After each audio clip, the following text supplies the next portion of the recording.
Hey guys, what's going on? It's David here, and I know I haven't made a video in a while. It's just been a hectic week. I've had midterms with my flying and other classes at school. And on top of that, cooking everything from scratch leaves your kitchen a mess. And I didn't want to record any videos having my kitchen upside down, but picked it up a little bit for today. Today I'm going to be doing a side-by-side. I'm going to be teaching my neighbor Kate how to make biscuits from scratch. A lot of people have some fear to them, and biscuits are really readily available and really easy just to buy them either pre-made or from the can, the Pillsbury can, or any other sort of can, and they're just so simple. But I just want to show you how simple they actually are to make in real life from scratch, and just how amazing they turn out and how simple it is with the simple ingredients. So without further ado, I'm going to get everything set up, and then my neighbor Kate's going to come over and we are going to throw it down and see whose is better at the end. Here we go. All right, I'm back. My neighbor Kate's over, and just a couple quick questions. How often do you cook at home? Very, very rarely. What does that mean? About give me a week. In a week, how many times do you say you make your meals from scratch at home? If I'm lucky, once, maybe twice. And what's from scratch mean to you? Most things are out of a box, cook it on the stove, usually in the microwave. All right. Do you eat biscuits? Not often, but I love biscuits. Okay. Have you ever made biscuits? I have. You've made biscuits from scratch? No, not from scratch. So what do you mean you've made biscuits? Like the nice little container you pop That open pop and then you opens? put them Yeah, all on I the love thing that. and put it in the oven. They're good. They're good. All right. So we're going to throw it on today. We're going to see who's better. I'm going to walk you through it step by step and tell you why we're doing what we're doing every step of the way. All right. All right. Ready? Before we get started, I just want to let you know that just before you came over about a couple minutes ago, I put our sticks of butter in the freezer, not to get them frozen, but to make sure they're cold for it. It's a very important part. Okay. Other than that, there's no other big tips or tricks here for this stage. I got everything else sitting out: my flour, sugar, salt, baking powder, almost said soda, some measuring things, and my scale, which is most important. So here we go. All right, we're going to start with 600 grams of all-purpose flour. So whenever you're ready, go ahead and pour 600 grams into the bowl. And I'm going to stop you there. Before you start to pour, I want you to tear the scale, put it back on 0, just press the button. Boom, now you're going to, and that's the easy way to know what 600 is instead of having to subtract the weight of the bowl. Go ahead. All right. And you said just pour it in? Yeah, slowly till you get a feel of how much it is. Oh. You still have a ways to go before you get 600, don't worry. Taking it nice and easy.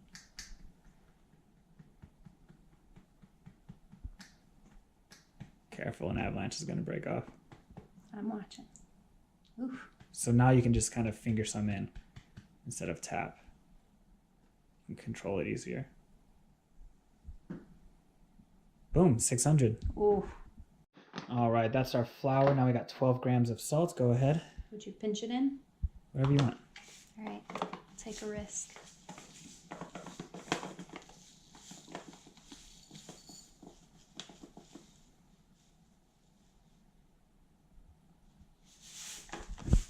That's all right. Go ahead and put it in. Extra salty.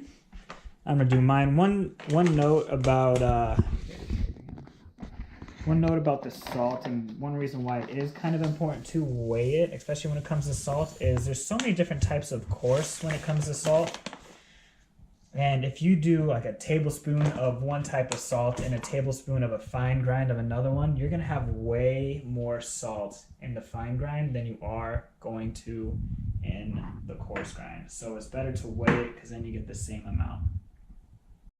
And now we're gonna add 30 grams of sugar into each bowl here.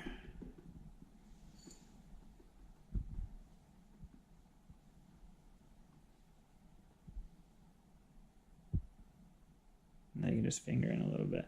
Mm-hmm. There you go. 30 grams into yours, and then I'll do 30 into mine. All right, now we have 30 grams of baking powder.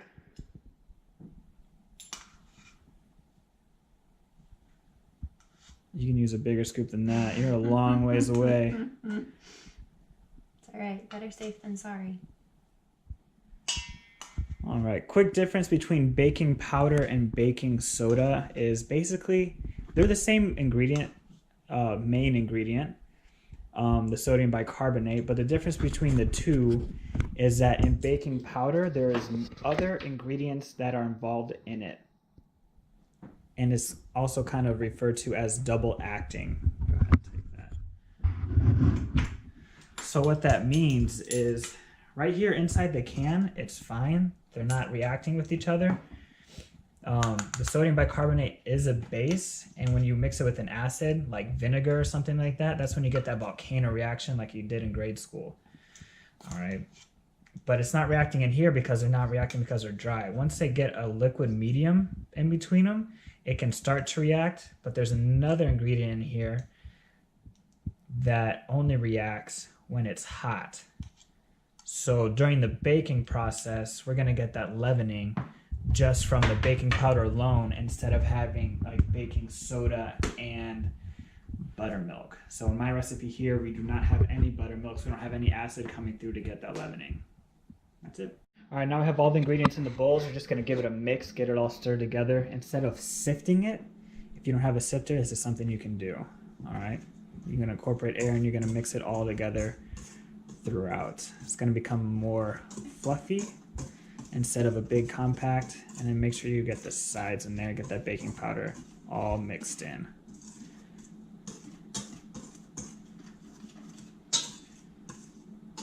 Good deal. All right, we're back and we're gonna get ready to start incorporating the flour. We just finished mixing up our flours here. We got them all light and fluffy, and now we're gonna go over to the freezer where the butter has been chilling just for a few minutes. Gonna pull it out, we're gonna cut it real quick, incorporate it. I'm gonna show you how to mix it in. It's all gonna be in one video because I wanna show you the importance of how quick it needs to be.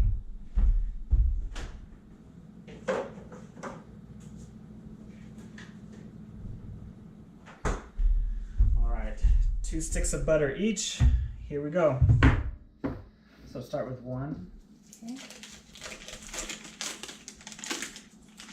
How thinly sliced? Don't rip it. Just kidding, doesn't matter.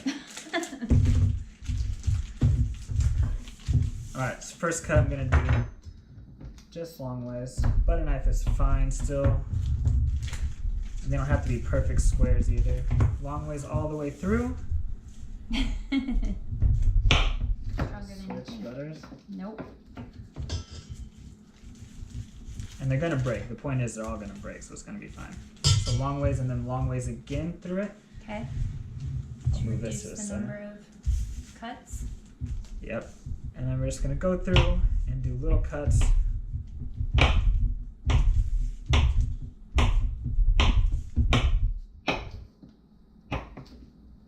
Choke up higher on the knife, you get more leverage. Thanks. Look at I that. think we're just showing off how weak I am over here. Crumble them up, place them in, just separate them because you don't want them to get stuck together again, because that there goes all your hard work. Break them apart as they fall. And you want to keep it cold, okay? And you want your hands to be cold. If your hands are really warm, to run them under cold water for a while. Just make sure they're dry once you go back to mix. Or you can rub some ice on them. That's something I do. I don't really have a lot of trouble with keeping my hands cold. I have poor circulation to my hands, which has been a detriment my whole life until I started doing stuff in the kitchen, and it turns out to be quite a bonus, especially when making biscuits and pie crusts. Because I don't have to use a machine, I can just use my hands because my hands don't warm up. Same thing with the other stick of butter. Okay.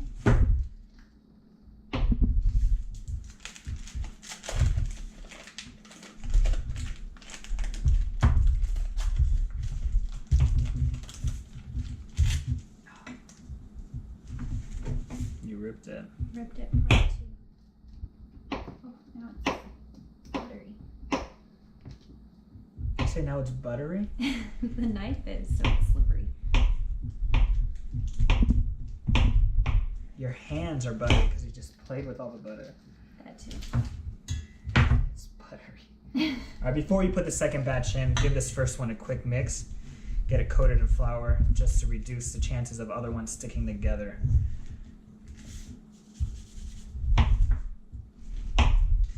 Rest of the butter goes in, break them up.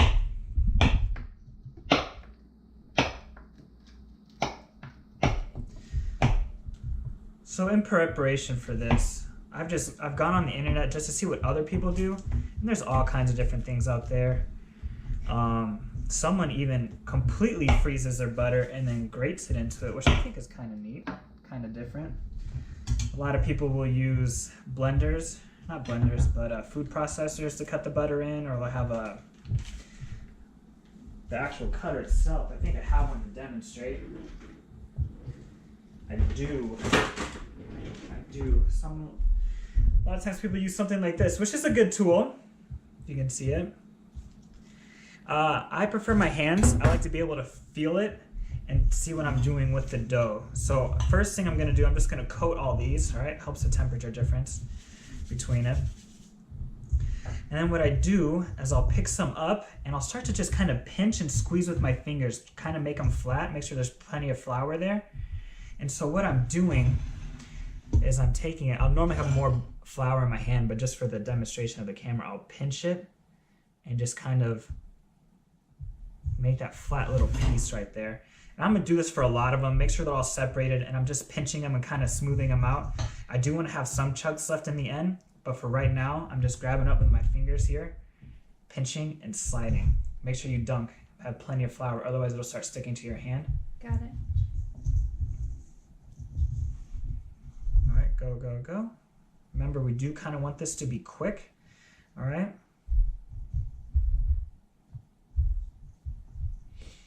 And another thing to note is the last ingredient we're gonna add is milk, and it is still in the fridge, all right? Just important how cold we want stuff to be. We don't want anything warm.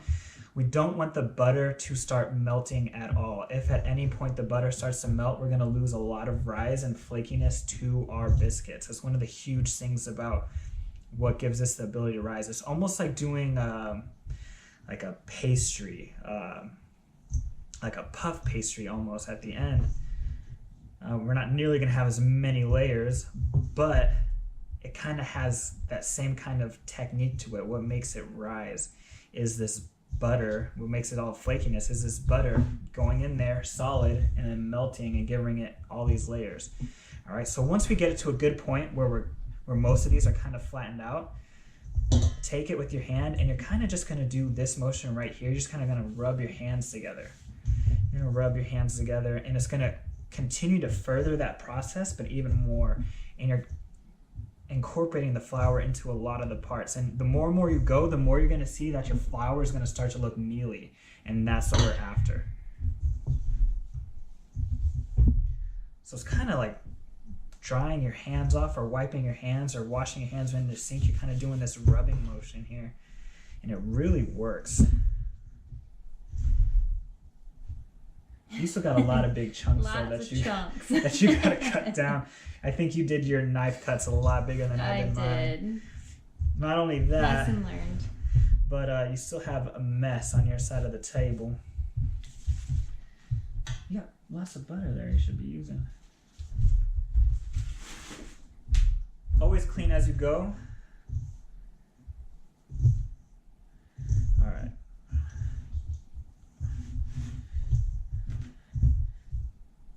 Get it all mixed in. Do this motion.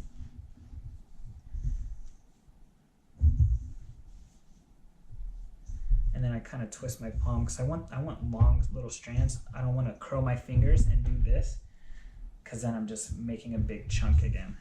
Yep.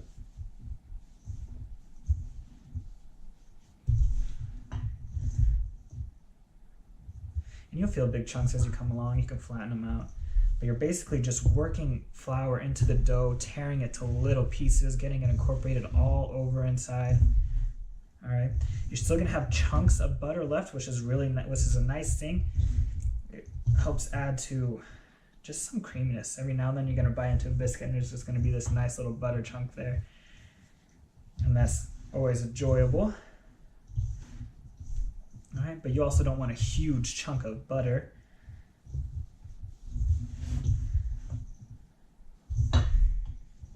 All right, so you see mine.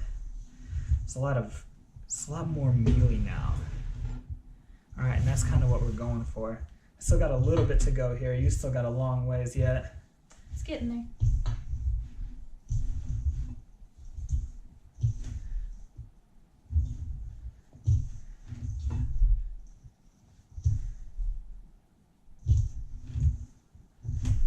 I love it. You can smell. Can you smell it? The butter? Yeah, the butter It for sure. smells amazing. I love doing this. It's one of my favorite things to do. Doing this and making pie crusts. I love it. All right, so I'm basically at the point where I want to be. It looks very mealy over here. And if I wanted to, I can pick it up and give it a squeeze and it stays together. That's how you know there's a lot of butter incorporated throughout it. Which is exactly what I want. All right, and as you see, I still have some chunks left, which is not a bad thing. Good. All right, so I'm gonna get started on my milk while you're over there still trying to, you gotta clap your hands together and do this kind of a motion. Okay. All right, not back and forth, but more round in a circle. Okay. All right, when you go back and forth, you're gonna just like smush the ball, create the ball, smush the ball, create a ball. Where if you go around, you're just gonna flatten it and smash it all the way around. Okay. Really getting the butter into the flour. All right, got a bowl here. Tear the scale. I'm gonna get the milk from the fridge, pour it in, and here we go. Where am I?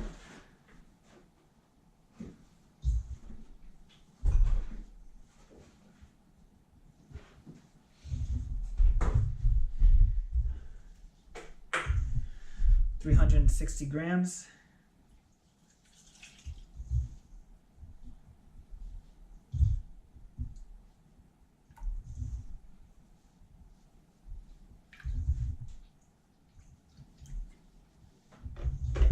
All right. Back in the fridge. No one likes warm milk.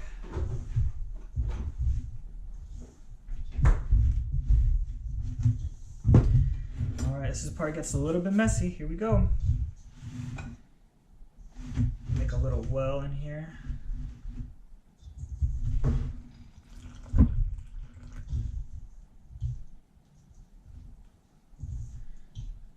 Just kind of get in there.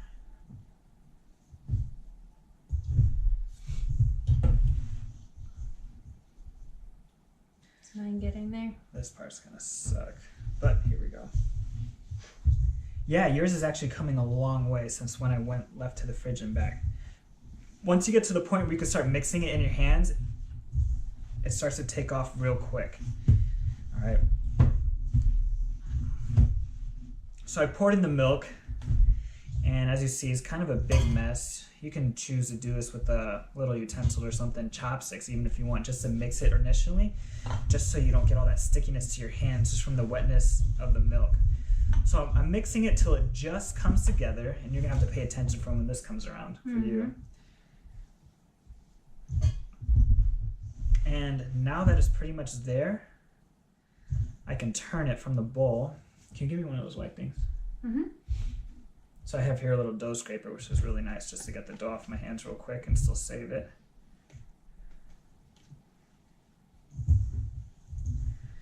These are always awesome to have all the time around the house. So, still wanting to work quickly, get this down onto the table in a nice little mound here.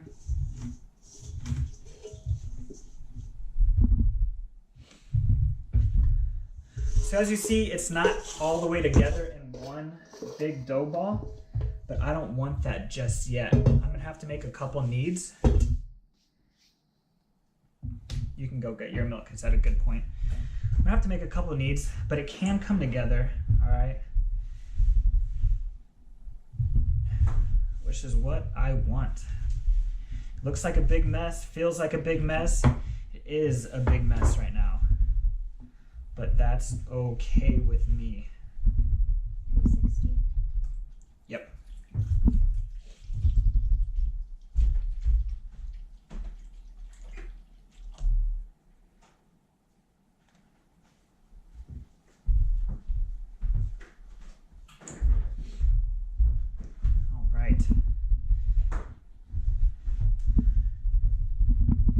during this kind of kneading time, I am going to be making a couple folds,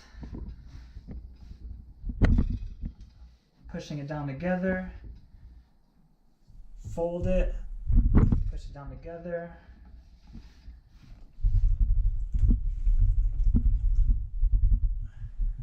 fold it again. What was that, 3? I'll be really embarrassed if that turns out to be 4.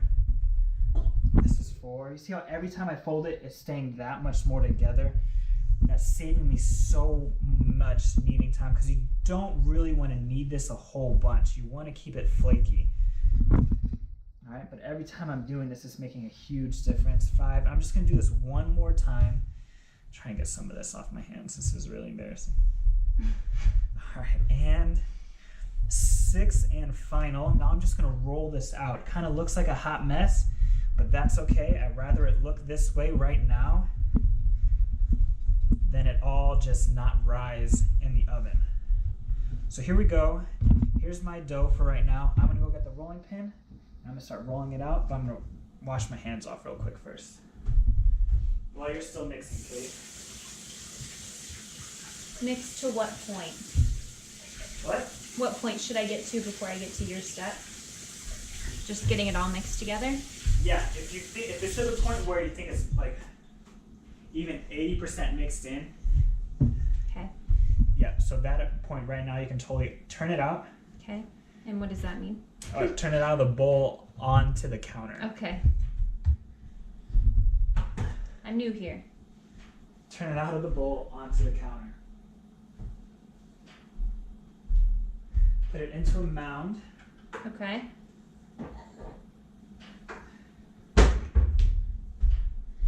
Rolling pin into the middle.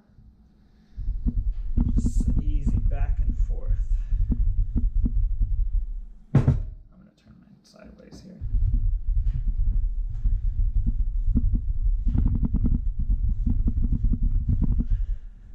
How thick do I want this? I don't know. I want probably an inch or so. I like to have really high biscuits.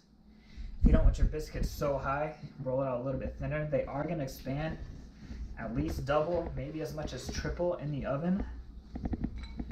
All right, you can kind of see how flaky this is. I didn't put any flour on top or anything else because I know I'm going to have a lot of excess room once I do the cutting, and I don't want to add a lot of flour and then mix it all up again because it's going to give me a lesser quality of a biscuit.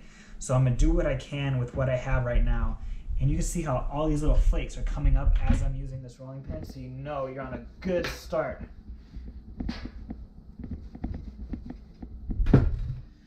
All right. A little bit more on this side. Next step after a mound. So get in a good mound. Okay. Press it down a little bit. Okay. So it's a bit longer. Mm-hmm. Then you're going to pick up on one edge and you're going to fold it in half over itself. Okay. If it's solid enough for that. Oh yeah. Yep, and press down. And every time you do that, you're going to see it's less and less crummy every time. Okay. And do that, what, 6 times? Yes.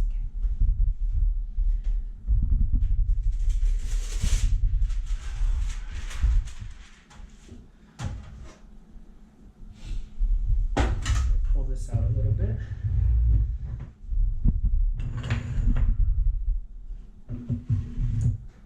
So, baking sheet lined with parchment.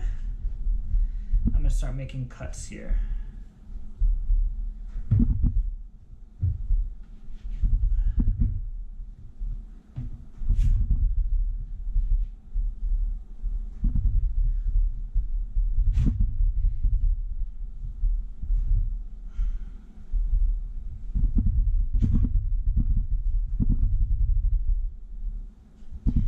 Ideally, with the amount I use, I want to get 12 biscuits.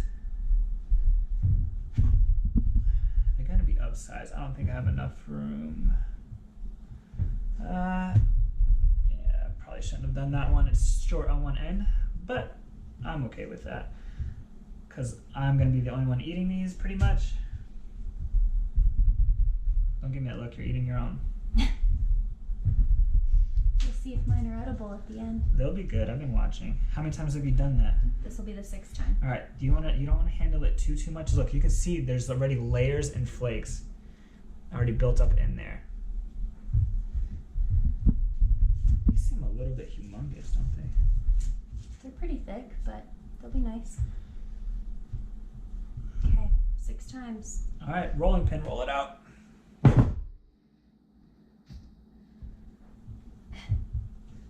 Is this the point where you washed your hands? Holy cow.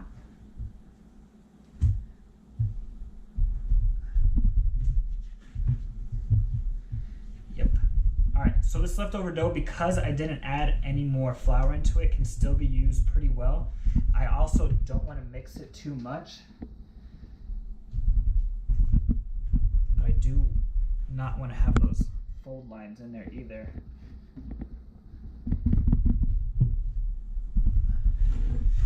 So, I'm gonna grab my other rolling pin, I guess. Show off some of my green marble. Now this works just as well with wooden rolling pins too. I just really love marble, so I have a lot of marble everything in my house.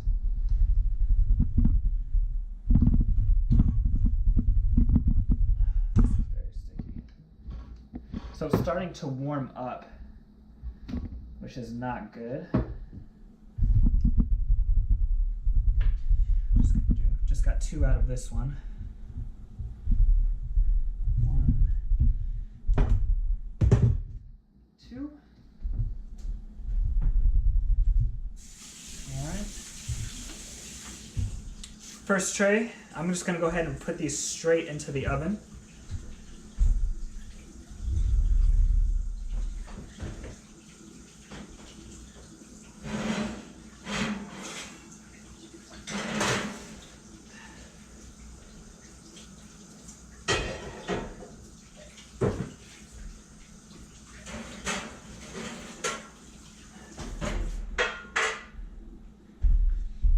Forgot I was baking bread earlier today, and I still had the stone still in there, so I had to take that out real quick. But oven's at 425, and I'm gonna try and just mend this to get another couple biscuits out of it.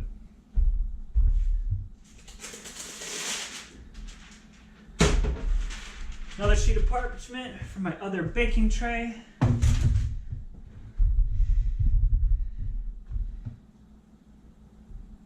And yeah, this will be the last 2 I get out of this.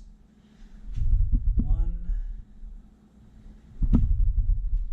2. Man, the warmer it gets, the stickier it gets as well, which is not good.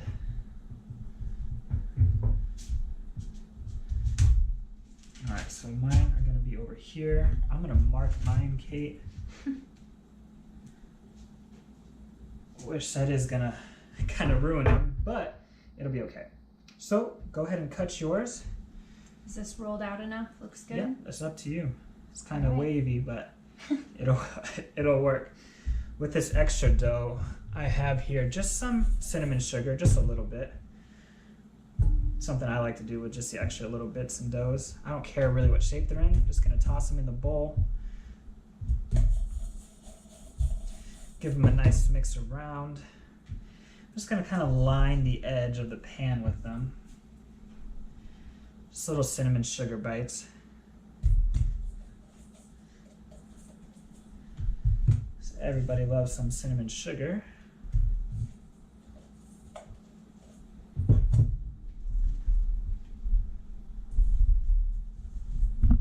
must be making some thick biscuits. No, yours are thinner than mine. And you got 12? Well, yeah, I had to redo the dough. Oh. Actually, I'm 1 short of 12. So I have 11. Okay. So I think I have 9 on the other tray.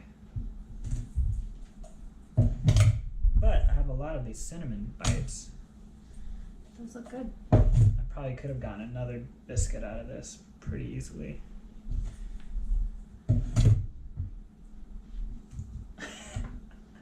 So many cinnamon bites. All right, go ahead and start popping yours on the tray.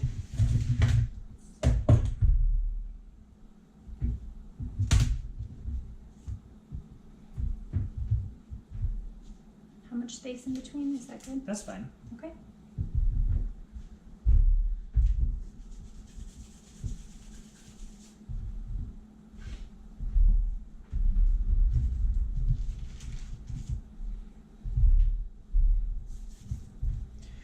I'm probably taking up a lot of room here.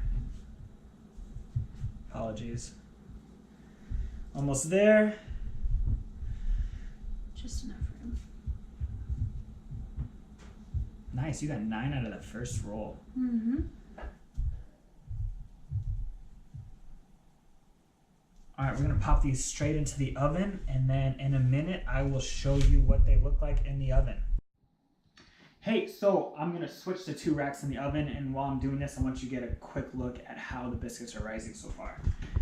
So, they look great. These ones on top, a little over halfway done. You can see all the different layers and how they're going up.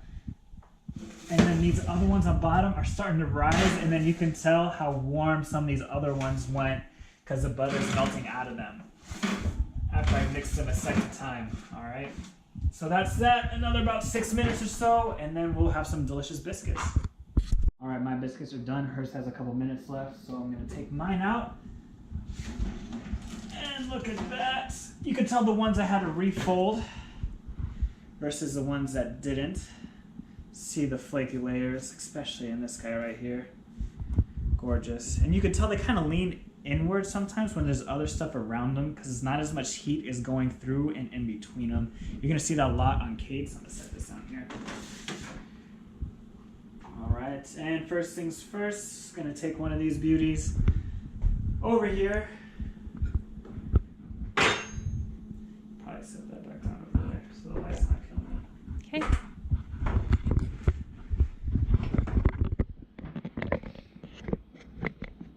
Open up this biscuit, just flaky as can be. Super gorgeous. Take some of my homemade jam. Put that right on top. Oh yeah. What flavor is your jam? Blueberry jam. Fresh to your family from David. Haha. Here we go.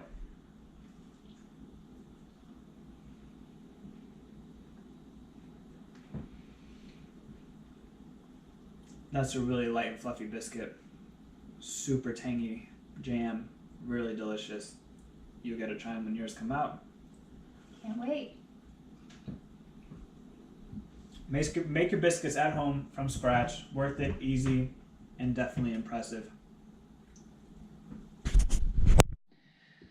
All right, guys, that wraps up today. Here are biscuits in front of us. All right, we have these beautiful flaky layers in between. All right, absolutely gorgeous. Even Kate has some in hers. All right, just to show you, okay, the difference between the ones that I first rolled out and the ones I had to re-roll. That's some of the cinnamon bites. The ones I had to re-roll, they do have some layers, but they're definitely not as aesthetically pleasing to the eye. All right, they're still gonna taste good. I didn't do a good job of mending them together here, but it is kind of a big difference, and that's why you do want to work quickly. That's why you want to keep stuff cold. If you got to put your hands in ice for a little bit, do so. It makes a big difference in the long run. Kate definitely worked her dough a lot more than I worked mine, and that's why some of hers aren't as flaky as mine. All right, they are worth it. They are super delicious. Even our cinnamon little bites turned out really good. So enjoy. Hope you make them. If you have any questions, let me know. Otherwise, I hope you guys keep cooking at home. You don't have to go as extreme as I do, but try a couple meals a week. Do it from scratch, bottom up, invite friends over, make it a good experience. Did you learn anything today? I learned a lot today, and I learned if I can do it, anybody can do it. So thank you for the lesson. It was a lot of fun. No problem. You guys have a good night.